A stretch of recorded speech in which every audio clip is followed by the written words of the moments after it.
hall meeting of 2022. So this is exciting. And for those of you who may not know me, my name is Linda Sapien, and I am the GABA president. And we are going to be having the 4th of July parade this year, so that's super exciting. And our 4th of July theme for this year is going to be celebrating freedom in the mountains. So that'll be really fun. That'll be, a lot of people can do a lot with that.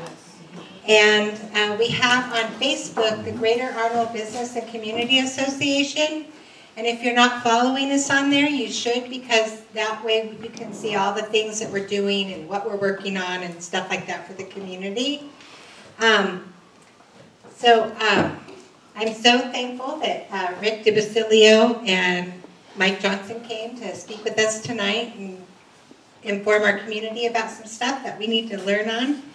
And also, we have on the back table, we have sign-up sheets. So if you want to get involved with GABA, you can.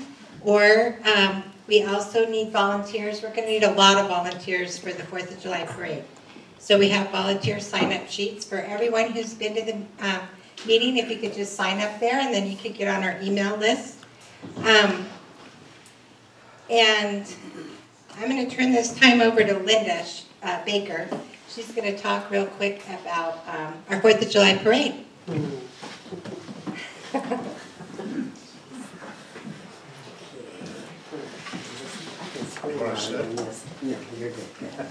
Hi.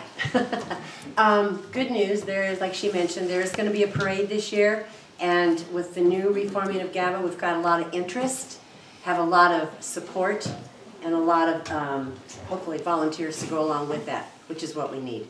And at this point, everybody probably knows that we didn't have one last year, but it was pulled off by Marita Calloway. She was able to put one together that circumvented the normal regulations we had to adhere to, which was through Caltrans and the county. But they put one together, and that would have been the 40th parade by GABA. So we're getting up there. So this year, it'll be the 41st parade by GABA, sponsored by GABA. And at this point in time, I've got a pretty good feel from Caltrans that the permit will be issued. There's been a lot of things going on in that respect, and with us right now, we've got a good feel that that's going to happen. We are talking to people about the Grand Marshals, who I'm not going to announce, but we have people picked out for that, which is always great. There are always people who slide under the radar in the area and don't get recognized every day of the week, but they should, and that's what we intend to do. What we're going to do, though, this year is expand on the need for volunteers. We've always run a little shy, but I think this year we're going to get a good turnout, and I hope everybody will find some time that they can spend with us. It's only from like 9 until 12. It's only 3 hours out of your day, and it's a lot of fun. You get to meet a lot of people in the community. So with that being said, if you're interested in any respect, decorations, PR, being a proctor on the highway, anything, I don't know how else to put it, but there's a lot of opportunities. There's a sign-up sheet back there. Put your name and your phone number down, please, and I will be happy to call you, and we'll see if we can get you involved with the next meeting that is directed specifically to 4th of July Parade. How was that? Did that cover everything? Good. Okay. I'm going to turn the time over to our sheriff. And that's from somebody who didn't want to get involved anymore. That's right.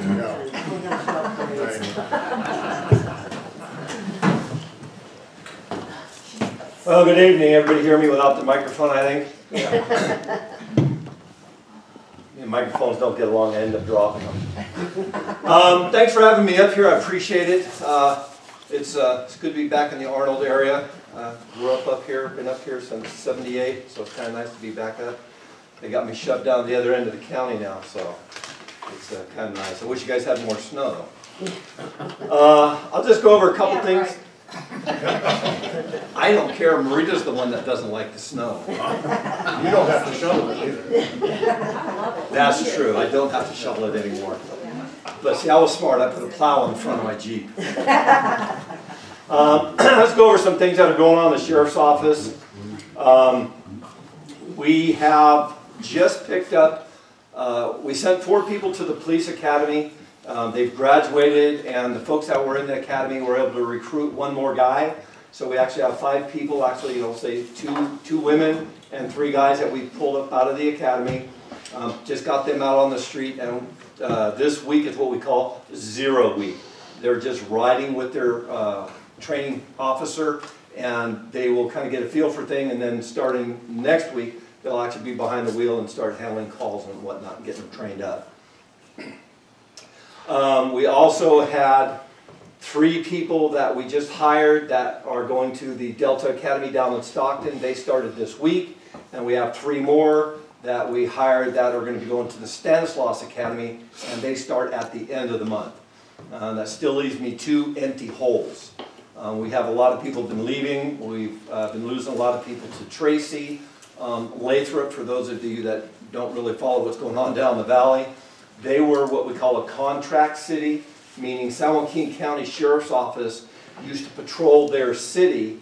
The city's been incorporated since '89, but now they've decided to start their own police department, so they are hiring between 30 and 40 guys.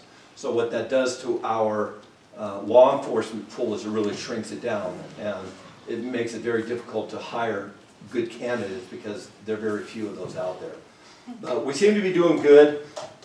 Our correctional staff, I'm almost full in the corrections, so we're doing good there. Our marijuana team is short 1 person right now. Our investigations is completely full. Still like to add a couple more people there, but we're doing good overall staffing-wise. I have some statistics here. Are you guys interested in marijuana, or do you really care? You don't really care? Because you guys really don't have marijuana up here. The other side of the county is pretty much where they've been harboring themselves, or hibernating, whatever they're wanting to do. So we've had a handful of grows down there, indoor grows. It's the wrong time of year for outdoor grows. Since they legalized marijuana in the county, the program is actually working pretty well. We're still going to have the illegals. We're never going to get rid of them, but we're doing pretty good on being able to keep them under control. Let's see, things that we've done, what the Sheriff's Office has done, we have initiated body cameras. So we have, I think, 7 or 8 deputies out there running around that have body cameras on them now. We've just purchased, thank you, Ms. Calloway, the rest of the body cameras for the rest of the department. It's pretty important stuff. It not only protects the citizens, but it protects our deputies from saying that they did this, that, or the other thing when they didn't. We have a few cars that have cameras in them also, and the new cars that we're purchasing, we get 4 every year, thank you again, Marina Calloway, they all come with new in-car cameras. So our programs are working real well right now. We started Rapid Mobile ID. It's a portable unit that we walk around. If we have to contact somebody, we can take a fingerprint off of them to find out if they have warrants or if they're wanted for anything. And if they don't have any ID, we can identify them if they've ever been fingerprinted. So some technology that we've been doing.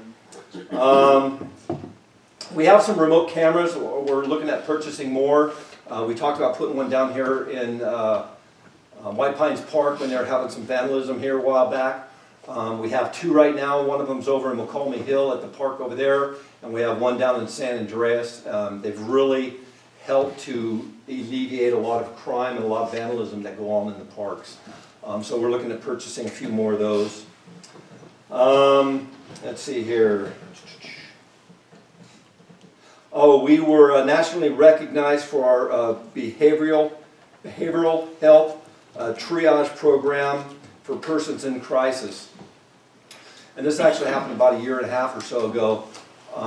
Through our jail and the county's mental health program, we have a mental health person that actually works in our jail with our deputies. They'll go out on the street to contact persons in crisis. For a small county, we were recognized throughout the United States. It wasn't just locally, it was throughout the United States for the work that we've done and the progress that we've made. So kudos to our jail staff and the mental health folks.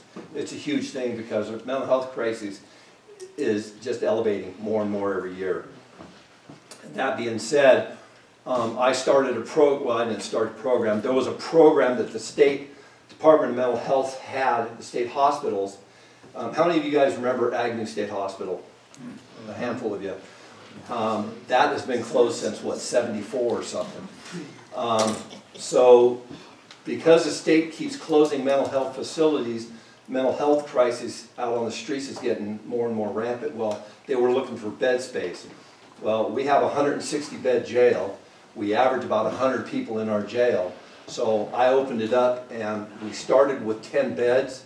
So what it does is it takes people from within the state of California that need mental health services that are convicted felons. They bring them to our jail. We get them what we call competent to stand trial, and then they go back to where they came from, so they don't get released in our community. They come here, they get services, and then they go back to where they came from. And we just bumped it up to 14. We're in the process, and Ms. Calloway, you'll be seeing that here pretty soon. But it's a good benefit program. It helps a lot of people, and it also brings some revenue in for the sheriff's office. I have a lieutenant. I don't know how many of you here know Lieutenant Sturm. He lives right down here in Hathaway Pines. He is in charge of our search and rescue team, and he's also in charge of our my investigation unit and our marijuana team. He was just given an award for the state of California for his work in search and rescue and locating missing persons. So we're going to be going down to Fresno the end of next month, I think, for him to receive the award. So pretty neat. And he also is in charge of my cold case team. And I'm sure a lot of people remember the Ean case from way back in the day. He was instrumental in getting that crypt reopened to find out. He worked with the DOJ to identify some unknowns that were in that crypt with new DNA processes. So he was lead on that. So him and his team did a great job. For the future, we've got rapid DNA at identifying burglars. So when we have burglars up in this area, we can identify them. Artificial intelligence for identifying victims of child pornography and sex trafficking. Not that we have an issue with that up here, but it's just for the whole county we'd be able to do that. And then the other thing I wanted to kind of go over was some stats for your guys' area. I did the last 6 months, and in the last 6 months, just so you know, and this is just part of what the sheriff's office does. When an alarm goes off, and in the wintertime, when your heater goes off and you're not home and you have motion detectors in your house, turns your alarm on. We get called. We respond to every alarm call. In the last 6 months, we responded to 180 alarm calls. None of them were anything bad. It was just alarm calls, whether it be water in the system that activated the alarm, or the drapes, or the cat, or the dog, or whatever. But 180 of those. We found out of those 180, 3 of those homes actually had unlocked doors. So the deputies check the doors, make sure everything else is locked, get a hold of the homeowner and whatnot. We had 10, again in the last 6 months, we've had 10 burglaries in the area. I didn't recognize any of the names, so probably vacation rentals. So neighborhood watch is huge. If you guys don't have neighborhood watches in your program, please look at them, get them up and running. Get a hold of us, get a hold of me. They're a great program, and they do save a lot of problems for your community. We had 2 reports of vandalism. We had deputies did 3 bar checks down at the new bar in Avery. I forget what it's called. Mystic, thank you. And then we did 176 drive-through requests. People said there was something going on, so a deputy would just do a drive-through to make sure everything was okay. And nothing came of any of those. So those are some statistics. The last thing I want to talk about real quick, and then I'll turn it over to Chief Johnson. I've been working with a company. It's called FM Alert. It's something that you'll be seeing coming out. I've already talked to the Board of Supervisors about it. We have Nixle, we have Code Red, you guys know what those are. Well, this program, and this isn't, there's never going to be a fix-all for everything. It's having all these different entities to notify folks. Well, FM Alert is a box, it's about this big, it's about that thick, you could put it in your pocket, and it runs off of FM radio stations. So it runs off of electricity, and if the electricity goes out, it has a battery backup. It has a single AA battery in it that lasts, they say, for 6 to 8 months at least. The key to this is it runs off of FM radio waves. So we have KVML over in Sonora. We have, I forget the name of the radio station up in West Point. There's one in Jackson. We've been doing some testing, and the county as a whole is very well equipped to handle this program.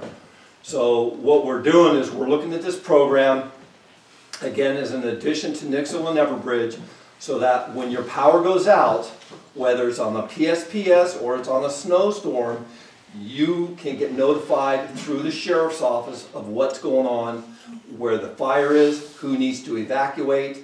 So we will be able to get away from the, I don't have my computer because the power's out, or the internet's gone down, or the cell towers are down, or whatever the case may be.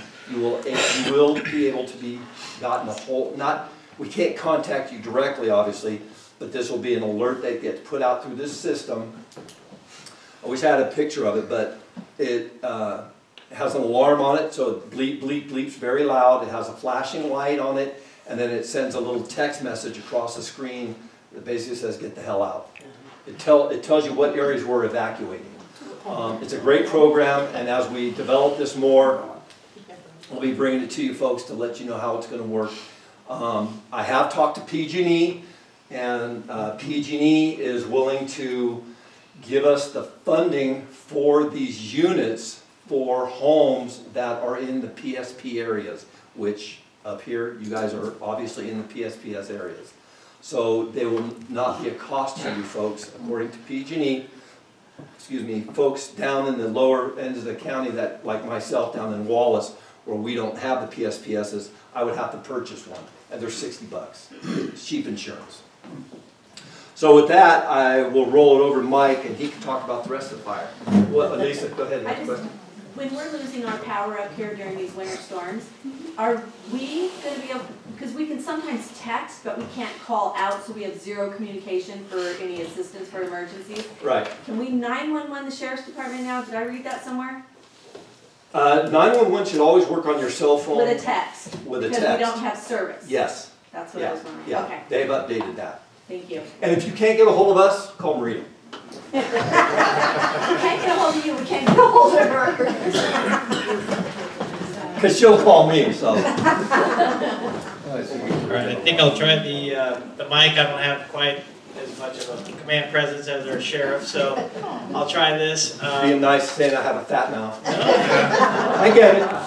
And I haven't done any public speaking for a couple of years due to COVID, so I'm really, really rusty. So I wrote a whole lot of notes, and then I realized in those couple of years, the font used to be big enough and my eyes are bad.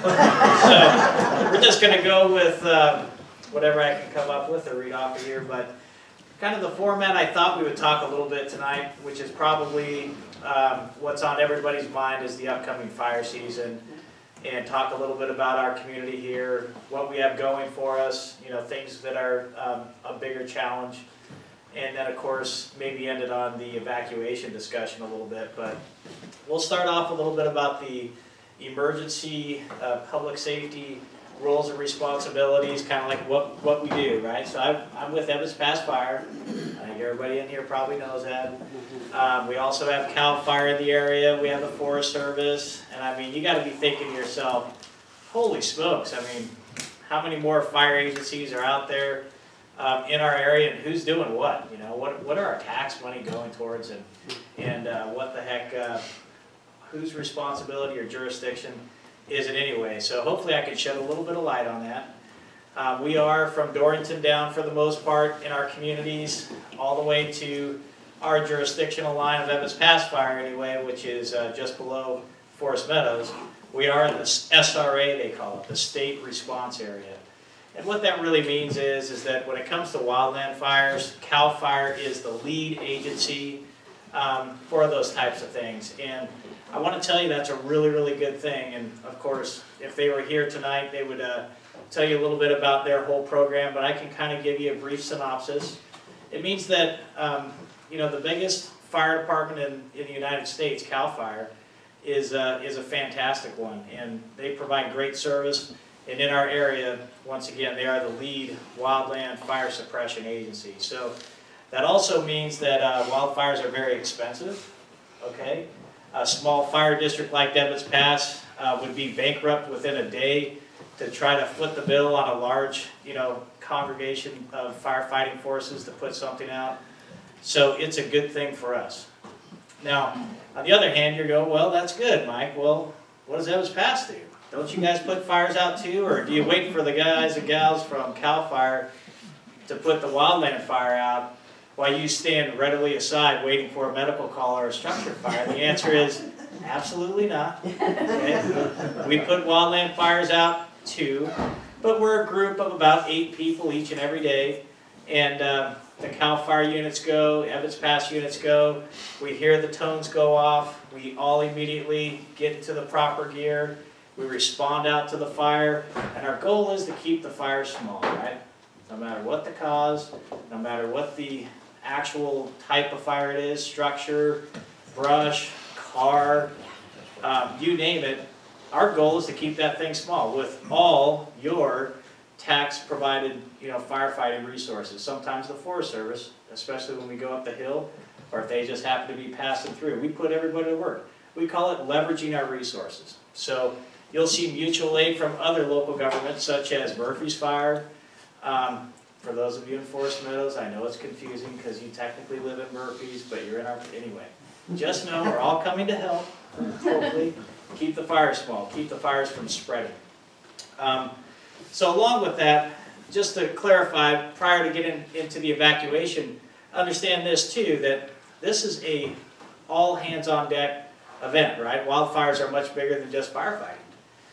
It requires the evacuations that we're going to talk about, which the authority for evacuations doesn't come from the fire departments. It comes from the sheriff's office. They have the authority to do that, and we work hand in glove with the sheriff's office, along with Calaveras Office of Emergency Services.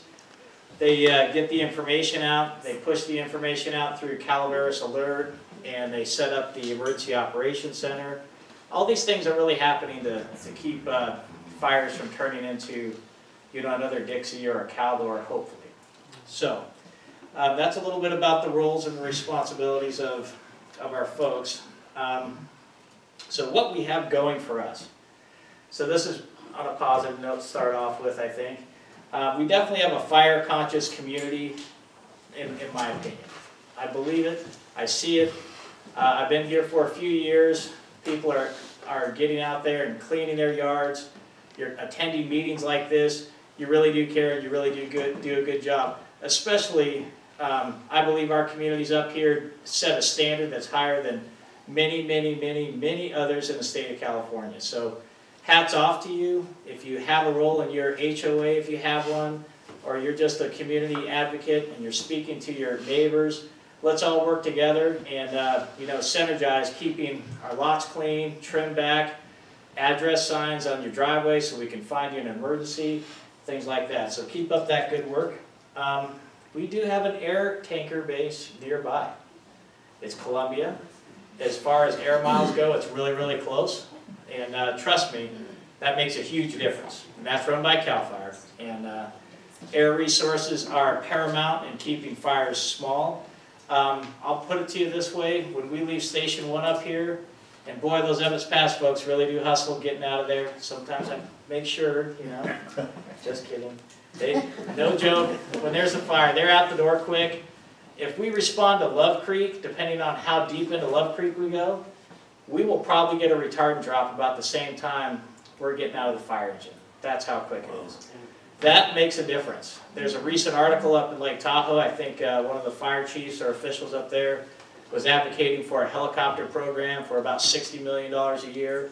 And they were saying that air resources close by make a difference in the Tahoe Basin. And they use the Columbia Air Base and a couple of other adjacent ones that say, hey, this is how you keep fire small with aircraft. So we're lucky to have that. We have a really progressive CAL FIRE unit. The Calaveras Tuolumne unit is really progressive when it comes to firefighting. They do go up and down the state. Sometimes we have out-of-area engines covering their stations. Okay, that's one thing, but their administration, their supervisors, they are firefighting animals. I got to tell you, they get out there, they make a lot of phone calls. During the Aurora fire this last summer, which made me nervous as heck, they diverted aircraft from the Caldor fire. We all know what a big deal the Caldor fire was. And I think the unofficial number was something like 38,000 gallons of retardant was put on 700 acres. So, you know, you wonder how that fire didn't get bigger. Well, that's probably the #1 reason in my opinion. So, and they made that happen. They were on the phone diverting aircraft. So we're lucky to have that.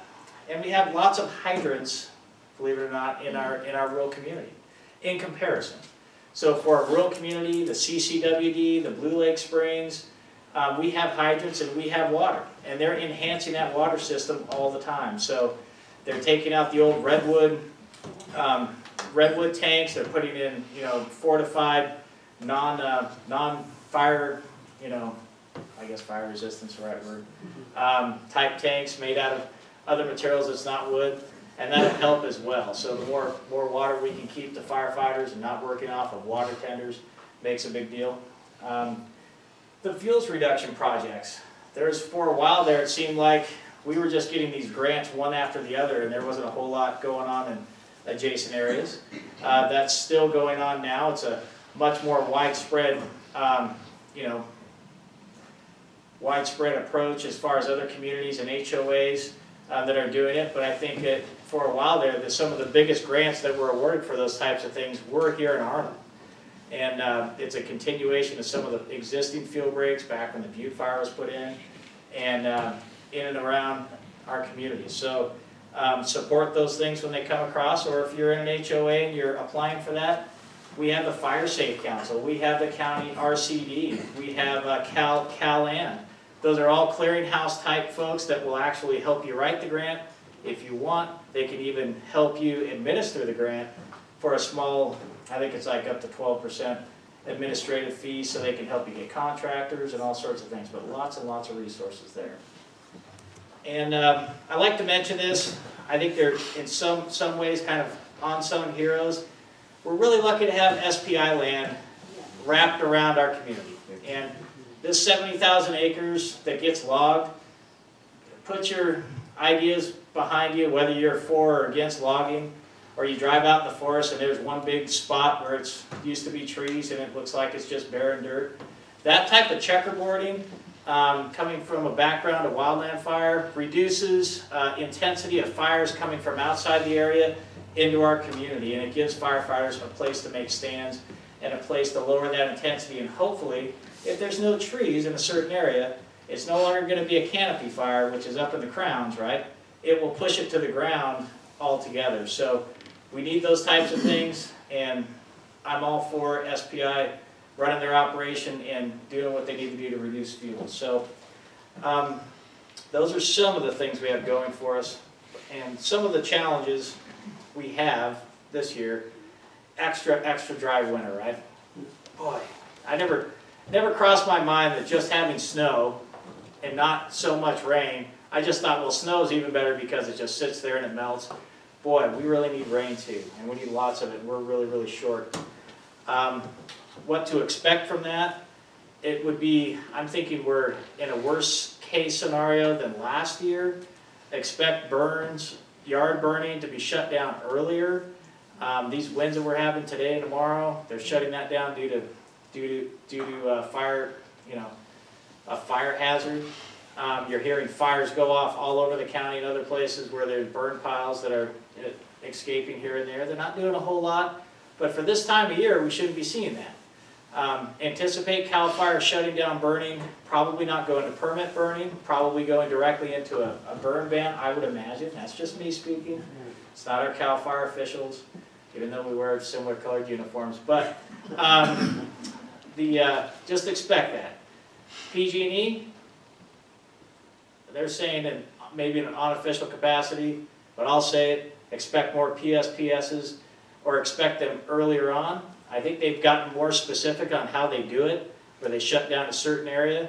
But if we're going to get winds and we're going to be this dry, they could be in that criteria much earlier on, as vegetation is much drier. We have an influx of people visiting our area that I haven't necessarily seen.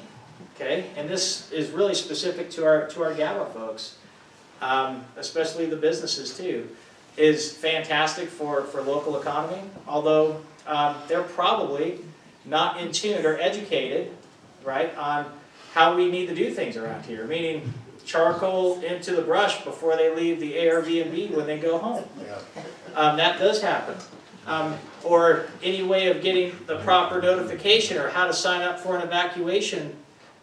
Maybe those are some things we can all work on together and have information posted outside of our business that say, hey, sign up for Calaveras Alert, or here's a evacuation tag, or a few things that could assist. That would be helpful.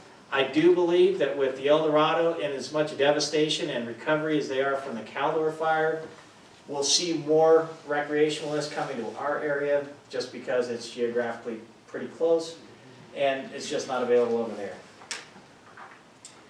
All right, so what can we do as a community? And we mentioned being an ambassador for folks coming up and vacationers and things like that.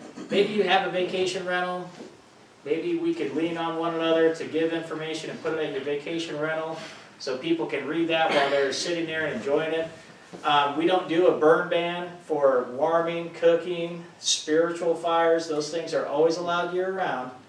But what we can do is we can take it a step further and we can police ourselves, if you will, and say, well, heck, if they're shutting the forest down and not allowing those things there, maybe as community members or what have you, maybe we decide that we're going to not do those things either. In other words, anything that produces embers, such as wood burning, warming fires outside, maybe we seek an alternative like gas, or maybe we don't do them at all during that time. So those are things we can do as a community to help out. You can get an evacuation sign. We brought some of those tonight if you want one. You can get these at the fire station and CAL FIRE from the Sheriff's Office. And that's a program they rolled out. Yeah. It really does help, believe it or not. It helps in the early parts of the fire when we are pushed to the maximum. I think the sheriff will agree when we're trying to get people out and fire's just started, we don't have that mutual aid resources in. We need as much help from you as we can, and that means if you leave your house and you evacuate, you put this on your address sign or someplace where we can see it near the driveway, and we will go past your house knowing you evacuated and go to the next one. So you can see how much efficiency that builds in. And then, as time goes on and we get more resources, that'll help them too. Can I chime in real quick? Yeah, go ahead. There was one thing that was brought to our attention when I was in West Point about a month ago when we were talking about the FM alert and these.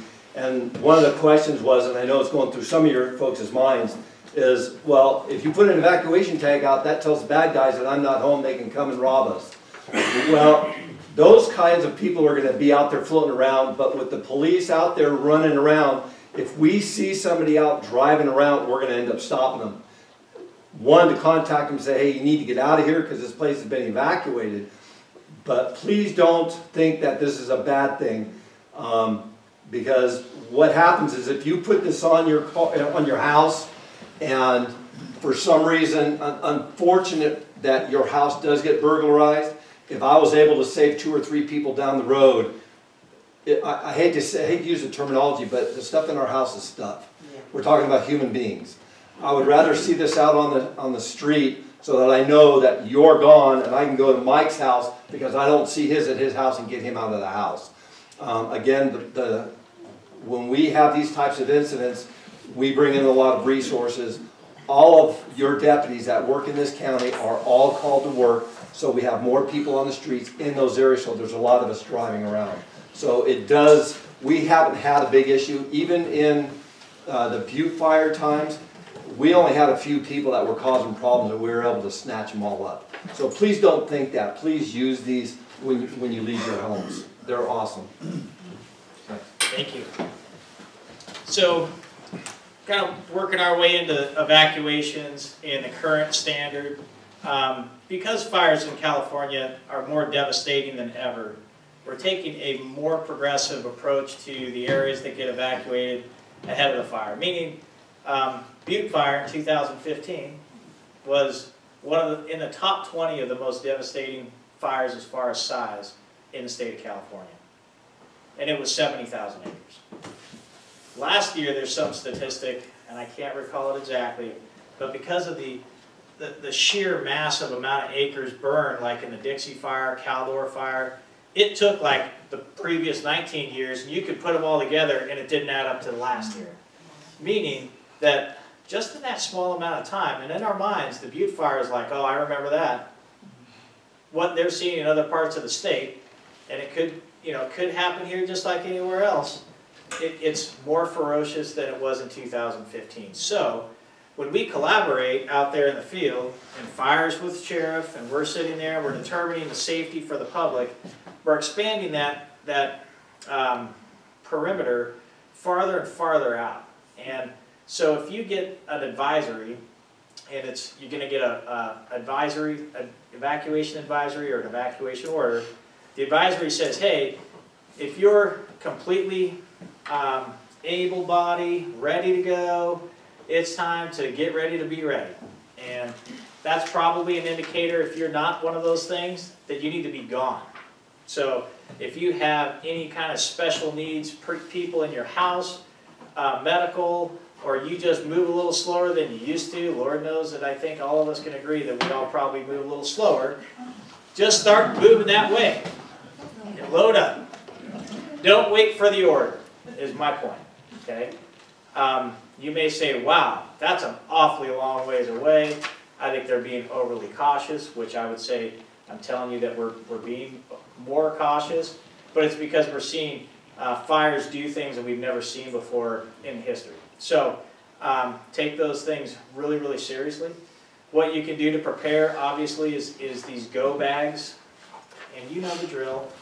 And if you don't, there's a pamphlet up here that you can take with you tonight to get those go bags ready. But we're talking about medications, we're talking about special documents, if you've got pictures or things like that, what you have ready to go in the car so you can get in the car with it and leave. So that's the intent of the go bag. Have that ready to go before fire season really gets underway. So those are some of the things you can do. And this is just if you're, average person walking down the street. If you're caring for somebody at home that needs assistance to get in and out of a vehicle and things like that, you got to plan for that too. We talk about the alerting system, Calaveras Alert. I think this FM program the sheriff mentioned is fantastic. I think it's a long time coming because our infrastructure gets impacted. My smartphone gets a lot less smart as fires get closer. So, it doesn't notify me like it used to, or it does it in a delayed fashion. That FM program, I'm really excited to see it take off. I think it'll be awesome. But in the meantime, let's not forget some of the real basics. Situational awareness. And we've talked about this since the Butte Fire over and over again. Fires are going to probably threaten us mostly from down below somewhere coming this way. And fire history has taught us. At one time, fire came up out of Northwood there and it hit the highway. It's come back around by Darby Russell, back from that Camp 9 area and come up towards Forest Meadows. All those types of things. The Butte Fire was coming, maybe going to cross San Domingo Creek and make a run up that way. And if you don't know all these things, it's okay. Real basic. Fire below, go uphill. Go uphill, okay? Fire up above, go downhill. And if you're wondering where that is, hopefully at the early onset of a fire, you can step outside and go, ooh, gray, bad sky over there, blue sky towards Bear Valley. And I know that sounds silly. We don't want to repeat our mistakes of the past, and I believe we made a few during the Butte. People were adamant about going down through where the fire threat was, so they could shave off a few hours, probably get into the valley. I understand that, I'm sympathetic to that, but I'd much rather have you safe and not get bottlenecked going downhill. Go uphill to Bear Valley. I know there's cell service there, and call a friend, see what's going on social media. Be careful what you do on social media. It may not always be good information. And maybe you have to take the long way around, or maybe you don't. Hopefully the threat goes away and you can go back home. I think as far as everything I had to say, it probably about captures it. I don't know if there's any questions regarding that, or... I want to talk about the grade road real quick. I know there's always that big concern about the bottleneck down at the stoplight. I've already talked to CHP, and if there is an incident up here, we're going to have either a CHP officer down at that light and or a sheriff's deputy down there to get people through, so that should not become a bottleneck anymore. And that's only because Marita told me I had to do that. Yes, ma'am. We're new to the community, so. Welcome. Thank you. So, you mentioned the PSPS? Those are the public safety power shutoffs that PG&E does up here. When the winds come out of the north and we have low humidity and the dry grass, they will shut the power off, because that's, if you've been watching the news at all, that's what's been starting most of the fires we've had in the state of California. So what they're doing is they're shutting the power off. So by the time they shut the power off, and they usually give us up to 48 hours warning that they're going to shut it off. And if you watch their alerts, it'll tell you as you get closer what areas they will for sure be doing, and the areas that were originally designed to, that now they're making this area smaller for the actual shut off. When they shut the power off, it takes them typically, I'm going to say 3, sometimes 4 days to turn the power back on, because they have to physically follow those lines and make sure that none of them have been damaged or knocked down by trees. Because if they turn them on and they haven't checked them, then they start a fire. So they're going to be very cautious about that. Yes, sir. I have a question about the warming fires, the spiritual fires, Yes. the three things you mentioned. Can a homeowners association enact rules or regulations to stop that? Like, I live in Pineville. Could the homeowners association say we don't allow that, and would that stick? Most HOAs, depending on how they're developed, or what exactly they are organized, can do a lot of that. Yes, so you can always make things more strict, if you will. Cannot make things less restrictive. Like, oh, it's okay, we made our own ordinance, we can go ahead and burn pine needles all year round, Cal Fire. No, you can't do that. But yes, if you want to, as an HOA, and it's constructed that way, which I know majority of them I believe are, you can make these rules for yourself and whatever structure behind it that gives it the teeth to regulate it. Thank you. John? If there's one good thing coming up for this fire season, you may have noticed that Comcast is putting large boxes. You see them through a lot of the neighborhoods. That will keep the Comcast system energized. Last time I talked to an engineer on it was a couple years ago, but I think you may be able to get a couple days out of the Comcast system now rather than about 4 hours, which they were before. So that's one of the things they're doing in the PSPS areas, so that that will make it significantly better, because that was part of the thing where, like the FM stuff is but I mean, for the other one is, we went dark, and that's not that. At least that's one good thing coming up for this fire season. You should see Comcast stay alive through most of these PSPSs. All right. For the sheriff. Sheriff, how's our beat structure at this time? Are we still on 4 beat with extra cars, or how many deputies are on the street? We still have the 4 beats. We have basically from Murphy's up. We have Murphy's down to Copperopolis, over towards San Antonio Creek, going the 4th crossing, and then from there through San Andreas down to the county line, and from San Andreas all the way up to West Point. So we have the county's basically split in 4 corners with Sheep Ranch being the middle. That's kind of where everything tapers off. We're typically running with 4 guys on the street plus a sergeant. We have staffing now that we have some coverage, so sometimes we'll have 5, maybe 6 guys on the street. So with our staffing levels coming up, thank you Marita, we're able to put more people on the streets. So And that reduces our response time. it does. It makes our response times a lot faster, absolutely. And as a follow-up, do we have a resident deputy here for District 3? You do. You actually have Ian Schlarb. I don't know if he's been to any of the meetings up here. Ian Schlarb is one of our resident deputies, and we just transferred Jessica Rader, who was your resident deputy, back to patrol, and she's on the opposite squad of Ian, so you actually end up having 2. So you guys are getting double dose. Yes, sir. Can I ask you, Sheriff, I know you said in the last couple of town hall meetings that it's really hard to keep the recruits up here. Is there something the community can do to help keep these recruits up here? You know, I don't know that there's a fix for that. The problem is the young kids are chasing the money. And they can go down the valley. Lathrop's starting their guys out at 39 bucks an hour. We just can't afford that. They're also paying lifetime, or not lifetime medical, but they're paying them medical because they're on a new tier for retirement. So they can get medical through the city from 55 when they can retire to 65 until they can get Medicare. So, and it's not just our community, it's Tuolumne, Amador, most of the rural areas are having that problem. I don't know that there's a fix. I mean, you're going to get people that want to come up here that want to be here. I got a kid that did 13 years down at Pittsburgh PD, down by Antioch. He went to Oakley PD for 3 years, and now he works for us.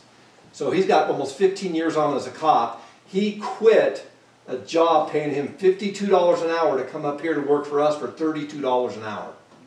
He took a huge cut in pay, but he was able to sell his house down there, almost pay full for a house up here, and he's an older guy. He's 42 years old. He's got little kids. He wants them to grow up here.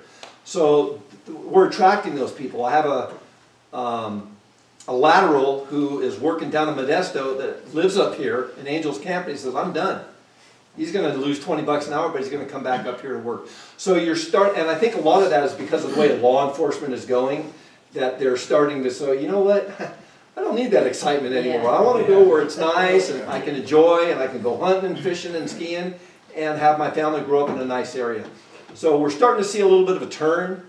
But as far as trying to attract people, I just upped our sign-on bonus to $10,000. It's paid out over 3 years. It sounds like a lot of money. But Oakland, the CHP, and a couple of other places are paying $50,000. Wow. It's hard to attract people when you're trying to compete with that kind of money. But I got to say, we are still doing a lot better than a lot of counties. I talked to Bill Pooley over in Tuolumne County the other day, and they are hurting big time. In fact, we got one of their guys coming to work for us. Yeah. But he stole 2 of my correctional officers, so we're even. But it's it's funny. I was in construction for many, many, many years, and people see people bounce all the time. You see people in real estate bouncing around all the time. When I became a cop up here in 2002, I'm thinking, God, I'm in a solid job. Nobody's ever going to leave. They leave like there's no tomorrow too. There's always that 10%. And when you have 60 guys, 10% is 6 people that are always moving. And it's just, you're not going to get away from it. So, offer them a cup of coffee and a donut. I don't know. So 42 is the old guys? Yeah. I started when I was 42. So our average age right now is about 35. Okay. So we're hiring older people because the younger kids aren't getting into cop work so much now because they know they can go into electronics and other places. Right. Mike was just telling me his son's doing better than doing what he's doing than a cop, and not as much headache. So it's, you know, but yeah, the median age for cops is actually coming up a lot more. And I'm on the post advisory board. Post is Police Officer Standards of Training, which is the 6-month course that we have to go through to become a cop. Well, I'm on their committee, their advisory committee, and they're changing the laws, or the rules, I should say. It used to be you have to be 21 to carry a gun.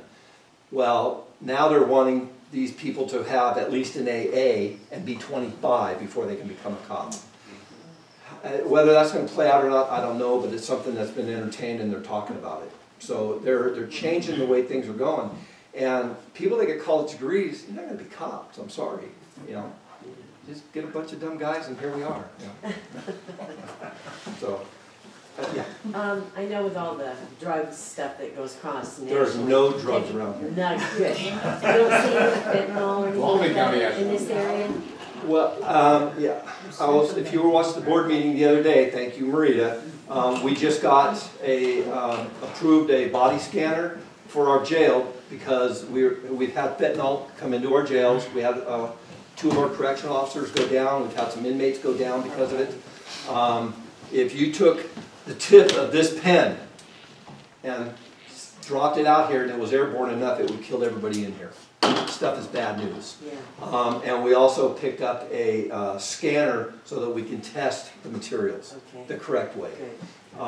Again, thank you, Ms. Calloway. Not a huge issue though for us. Not a huge issue, but we're starting to see it more and more because what's happened is the opiate users, the heroin users, are finding that they're getting so accustomed, their bodies, it's like an alcoholic. Their tolerance goes up, they add fentanyl to it, and it gives them a different high.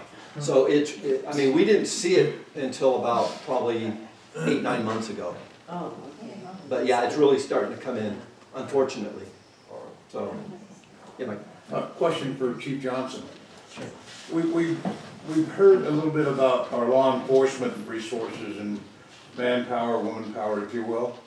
How's our fire department doing? Are we retaining our good quality people? And are we looking toward the future of hiring better people or increasing what we have to better serve the community? Yeah, I think the sheriff hit a lot of points, but I'll reiterate a little bit. We do offer a type of, you know, public service community response that attracts a certain type of person. Usually somebody who comes from a busy city system, and I think you'll find that resonates a lot with the Evans Pass folks, myself included. I came from Las Vegas, so I went from 24-hour town and nonstop to this beautiful community that rolls the carpet up around 9, and, you know, for the most part. And I think that says a lot as far as who we attract. We do have a slightly aging demographic, Mike, of course, because they come with this experience, but they've been out there working a little bit, and now they've transitioned. We do have some folks that we brought in that are really, really young, so that's good. And usually they spend X amount of years, and then they sometimes chase the more elusive, higher paying jobs, but they're running, you know, 30 calls in 24 hours, where at Evans Pass we're running about 2.5 calls in 24 hours. So they're like, I don't care if I'm up all night, I want to make twice or 3 times as much money. So we run into the same thing. It seems like we're always right there at the cusp where it's like, oh, we're down a few spots, and we happen to hire some really good folks in, and then that carries us for a while. I can't say that our turnover rate, I think, is about like yours, where we're always going to have a little bit. But then we have these other folks that have been on for a long time. They really know the community. You're a great community to run calls on, by the way. And I mean that as in comparatively, when you go other places, just when you're an emergency responder, this is a great community. And you'll see that on the faces of your responders. The sheriff's office, I'm sure, will agree. When we come to your house and we're there to help, and we got smiles on, and we're hustling and bustling to take care of whatever you got going on, it's a reflection of this community that's in your responders, okay? It's not all that way everywhere across the United States, especially when you look at what's going on in the climate of the world and everything else. Sometimes being a public servant is sometimes lower than a floor mat. That's not the case here. So hopefully you see that when our folks come out there. But yeah, we see about the same turnover rate, Mike. And as a follow-up to that, Evacuation Pass Fire District is one of the very few fire districts in Calaveras County that has a special tax just for the fire district. Correct. And that allows your organization, your department, to bring on those quality people plus the resources. Our medical services, our ambulances. I understand you just bought a new ambulance for $480,000.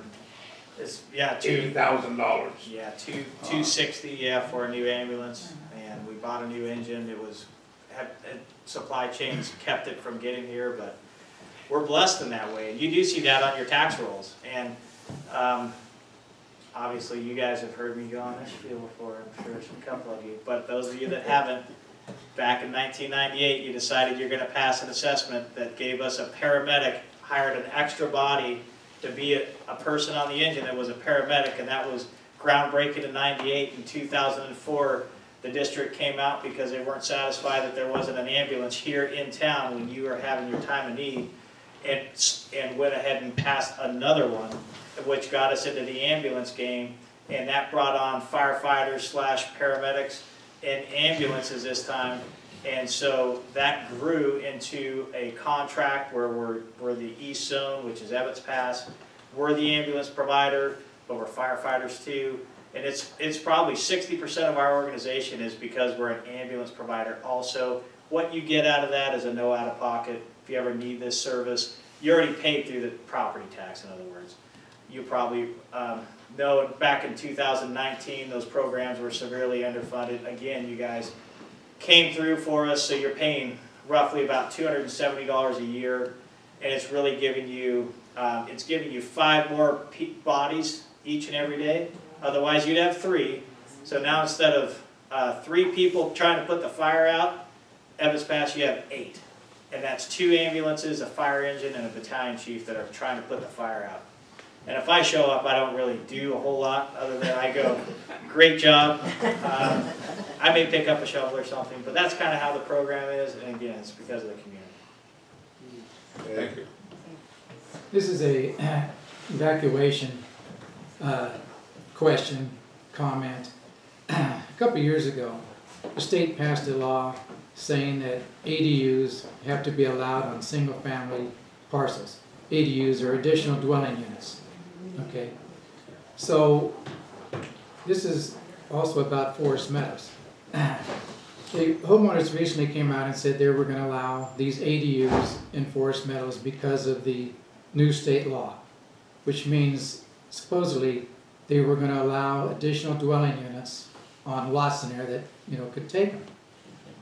So I said, well, that sounds kind of crazy because for 15 or 20 years the county has not allowed several R3 lots in forest meadows to be developed. Those are zoned for condominiums. So I called the planning department and asked them, are you going to allow ADUs in forest meadows? Because they have not allowed these other parcels to be built on for the last 20 years because we only had one entrance and exit into forest meadows. And it was going to be a huge problem when everybody's crowding to get out of there if there's a fire. And these fires, as we know, they can come really fast. If it comes up the canyon or whatever, everybody's trying to get out. So I'm asking them, are you going to allow ADUs in forest meadows without another entrance or exit? And they said, got to get back to you on that. So another few days later, I didn't hear anything, so I called them back. They said, yes, we've all gotten together, and here's what we're going to do. We've totally changed our policy. We're going to not only allow ADUs in there, but we're going to allow all these R3 parcels to be built on, which could be another 200 units, plus all these little apartments and everything in the back of all these houses that can be built now. Everybody in Arnold, if they have room, they can build ADUs or make their garages into apartments. But the thing is, the last time we got evacuated, we came out on the Highway 4 and it was backed all the way from Angels Camp. And we had to turn right and go up over Evacuation Pass to get out of here. So I would think, even though the state, in all their wisdom, you want to make more homes and so forth available, this area cannot take And we've always seen a huge influx of people that have come up here and are staying in what used to be rentals, now they're full-time houses. So we've got a lot more people up here. All these ADUs being built, the planning department is just now gonna let all these condominiums be built, which I'm all for growth. But you also gotta realize people's lives are gonna be at stake. There's a fire, and all of a sudden this whole mountain tries to evacuate. I would think that the different fire districts should put pressure on the states to go back and say, hey, that is a good law in a lot of areas. But in a fire-prone area like we're at, it's not a good idea to allow all these extra dwellings and all these extra people to be up here if there's a fire. Can you see where I'm coming from with that? Yeah, I certainly know what you mean. And I can recall, this was a few years back, there's phases of forest meadows, some of them never were constructed. Right, that's what totally we're talking different. about. That's totally different. Oh, these are R3s, like around the golf course, different places they've always been there, they've been zoned for that. Lupifius, who developed forest meadows, owned them for many years. He was always turned down. He would not allow him to build on those parcels unless he had another exit entrance out of forest meadows. And he never did that because, go down further, the highway to come out, the sight distance on Highway 4 was never long enough, safe enough to come out. They had to realign Highway 4, which was going to cost millions of dollars, so they never did. So now nothing's changed except this law. So now they're going to allow all these more units and more people in there. We're still going to only have one entrance and exit. We're still only going to have one way in and out on Highway 4, and they're going to do it all over the mountain. All these additional dwelling units. And there's not a thing you can do about it. So, but if the fire districts got together and said, hey, we've got a problem up here already for evacuation. You're going to allow tens of thousands of more people to be up here, and we still don't have another way to get in and out. It's not a safe situation. So maybe they should back off a little bit on that law within certain high fire areas. You see what I mean? Yeah, and I think the answer lies within the Board of Forestry's revision of PRC 4290. So and it's a massive document as is, and the revision was very lengthy, and they've gone through a lot of it. We could talk offline, and I can point you in the right direction. There are some various things that are in there, which doesn't come from the local fire districts, but it comes about road distance and length and various different improvements that have to be done. I'm not saying that there is a solution to what you're saying specifically, but it could be addressed. John? Didn't they table that for this year? Didn't they push it back? They did. They did. They pushed it. What John's referring to is this was a revision that was going through, and I'm looking around to my friends in the room that probably know more about it than I do. It was going to be approved like in October, that was going to be retroactive to July, and then I believe we're now in this quiet time of waiting to see what will happen. Well, the ADUs are now, okay? The planning department is going to approve anything that comes before them, as long as it fits whatever. Eric, But they're not going to disapprove. they're not going to approve everything because it has to have access to sewer and water. So it's not going to be all over the mountain. Forest Meadows is a unique situation where you have sewer and water. Right. In Arnold, you have basically two streets, Pine Drive, anything that parallels Highway 4. Other than those areas, because I have clients that wanted to build on their R3 property in Avery, and they've been denied because they don't have sewer, and that was their intent all along, was to build a duplex and have affordable housing. So it is going to impact your neighborhood, and I understand your fire concerns there. Well, the thing is, it affects us, but we're going to all pour out on the Highway 4, and it affects everybody trying to get down the mountain. And it is. You see what I mean? I know, Yeah. but you've only got so many sewer hookups that they're going to allow. So, and you know Forest Meadows has had areas that they said, okay, we're gonna stop all building now because our sewer capacity wasn't there, and then that developed a little bit more. So, I mean, I could see where they would say, okay, we're only gonna be able to issue this many permits for sewer and water to be able to do that. I mean, I'm not trying to take over your meeting and I'll shut up, but through the planning commission, those are some of the things that we went through on those ADUs and on the R3 and 2 zones. The other issue is CCWD can get around that because they already have a plan to take the treated effluent around Forest Meadows and dump it into the Stanislaus River. So they could have as many hookups as they want. They've already ask the state, you've got a permit to do that, okay? So, in talking with CCWD, they also told me they were gonna grant, you know, hookups, first come, first serve, and that's their attitude right now. That's what I'm saying.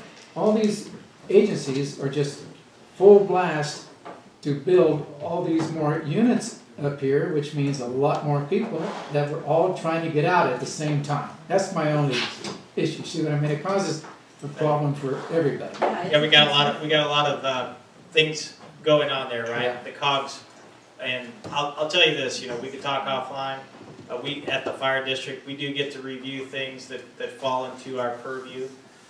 This particular one, I couldn't tell you off the top of my head if we do or don't, or if even these changes that'll probably come down the line with that public resource code will affect it. There's a lot of stuff specifically for the types of things you're talking about in there. Whether or not it'll apply, I don't know off the top of my head. We can email you that document. It's 68 pages for you to review it. You'll get a lot out of that, and it may help you with what you're trying to do. Just one more takeoff on the evacuated. Yes. Somebody if they build all these ADUs, the guy in front may hang one out there, but the guy in the apartment in back may not know. You see what I mean? So that could be an issue too. So you think they're all evacuated, but the guy living in back never got the notice. You see what I mean?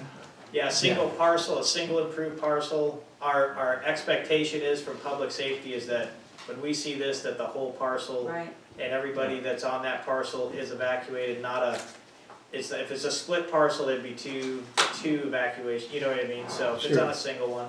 But I mean, the guy in front could put his sign out there, evacuated, and no one's told the poor guy in the back he needs to get out. You see what it's just another issue with having those units built in an area like that is all. Anyway, that's all I'll say. Yes, sir. Go ahead, Mike. Switching horses here real quick.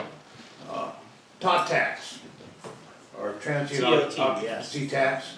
Are we still sharing it 1/3 public safety, 1/3 general fund, 1/3 visitors bureau type situations? Do we have visitors, roads, sheriff, fire?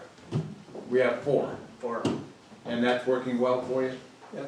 And for our newcomers, the top taxes, the taxes charged for transient occupancy. Those folks visiting, renting cabins, using our resources, paying for police and fire and law enforcement services, that's what that tax funds. So, and that's working good for you. Good. Every little bit helps. Yeah. Well, thank you guys so much for coming.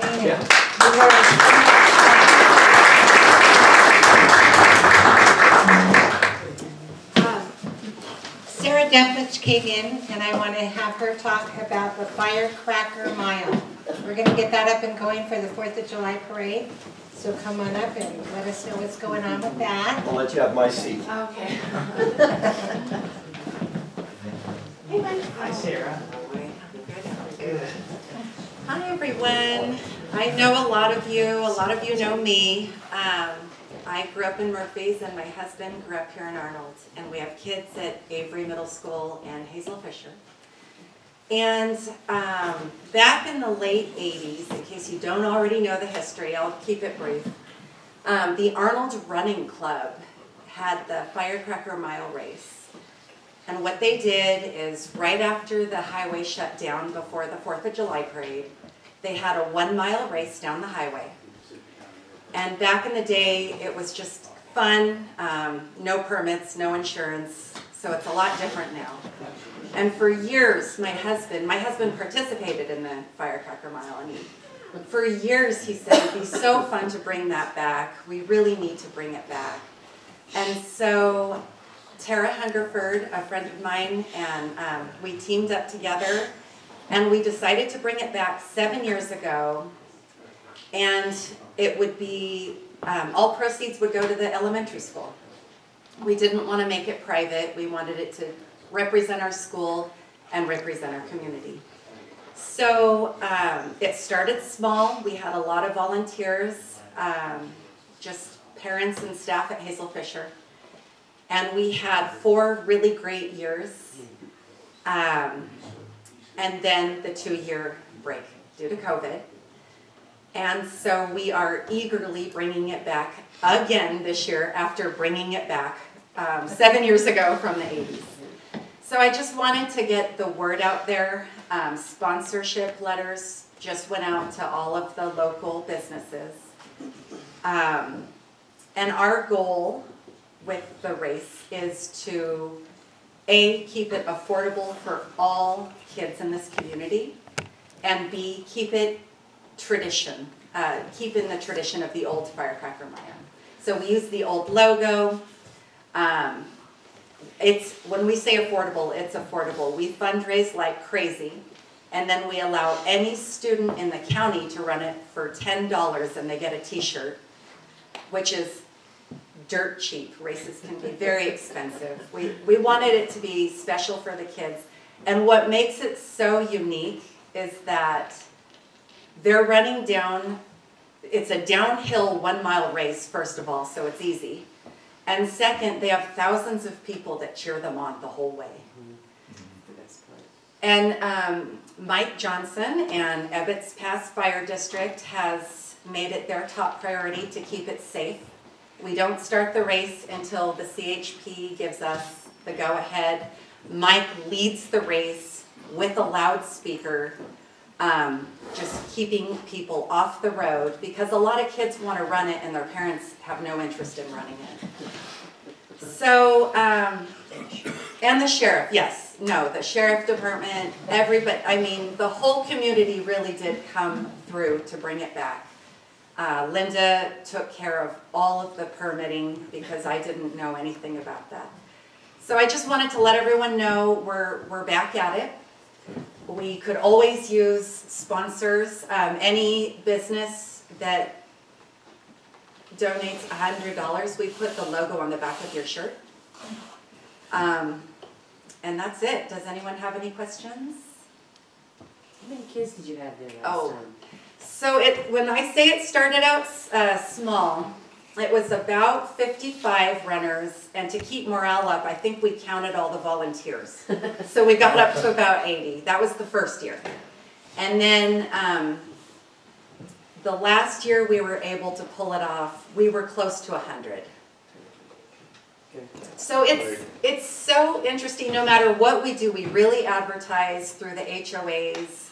The Pie Tree has always helped us out. The radio station, we advertise like crazy, but because it's 4th of July, people just don't decide to do it until the 3rd of July. No matter, we've offered discounts. So a lot of our stress is just kind of preparing for everybody to show up that morning. A lot of vacationers with their whole family say, sure, we're gonna run this race. And they want the t-shirt and they want, yes? So what I would recommend doing is like maybe reaching out to Cedar Creek and VRBO and Airbnb, Casa, whoever's managing these short-term rentals, and maybe like 2 weeks before have them include it in all rental packets. That would just simply be printing a flyer. Yeah, no, we do. We've been doing quarter flyers since year 1 in every single vacation rental packet. We usually do, we even pre-advertise Memorial Day weekend because that's when a lot of homeowners come up to lot clean. It's just word of mouth, it's catching on. One thing we've noticed is that the out-of-towners that do run the race, they've been coming back every year. So it's becoming a tradition. It's just slow going. It's a big decision. It's a crazy morning on Highway 4 and they have to get up early. But we get great feedback. And Cedar Creek, they've been very supportive. They put flyers in every packet, posters in the window. Emails, we email every renter coming in. It's just kind of getting the wheels turning. Yeah, I think the kids deserve it this year. Yeah, so that's good. So, yeah, we just wanted to let everyone know we're back at it. Thank you.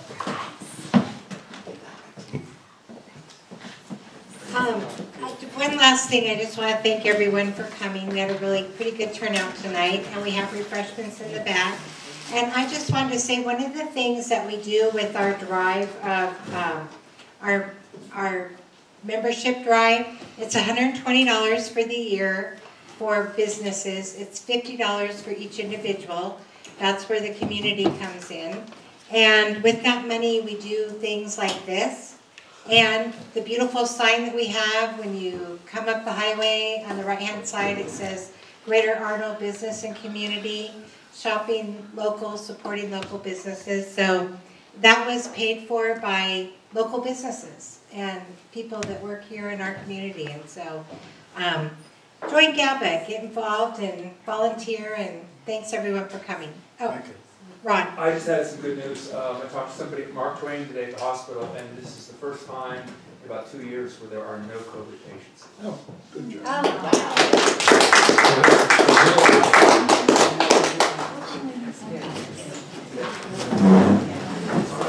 Good job, gentlemen.